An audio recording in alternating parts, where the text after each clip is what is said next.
সম্মানীয় মুখ্যমন্ত্রীর কাছে কীভাবে কোন নিয়মে আমাদের টলিউড ইন্ডাস্ট্রি চলবে সেই ব্যাপারে তাদের কিছু বক্তব্য।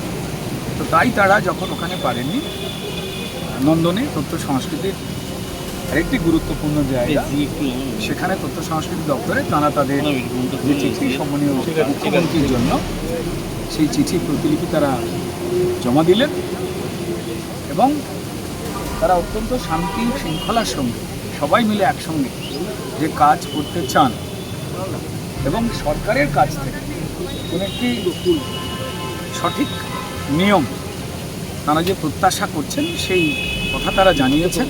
আমাদের যারা টেকনিশিয়ানস রয়েছেন প্রায় 8,000 পরিবার বিভিন্ন দিক থেকে নানান আলোচনার মধ্যে একটা কনফিউশন তৈরি হয়েছে তাদের কাছে, তাদের যা বক্তব্য অনুযায়ী যে কীভাবে তারা চলবেন এবং তারা সরকার যেভাবে শিল্প জগৎ বিশেষ করে টলিউড ইন্ডাস্ট্রিতে যে নিয়ম নীতির মধ্যে চালাতে বলবেন, যা আবার টলিউডের গরিমাকে গড়ে তোলে, আমাদের আর্টিস্ট, টেকনিশিয়ানস, প্রডিউসার বা বাকি অন্যান্য ডিরেক্টর তাদের মধ্যে একটা সুসম্পর্ক গড়ে ওঠে, সেই বিষয়েরই দাবি তারা জানিয়েছেন। কারুর বিরুদ্ধে কোনো কমপ্লেন তারা করেননি। বার্তা হচ্ছে একসঙ্গে কাজ করা। আবার বলছি যে আমাদের ব্যক্তিগত কারুর যে কোনো মতামতের জায়গা থাকতেই পারে, তারও গুরুত্ব রয়েছে, ঠিক আছে?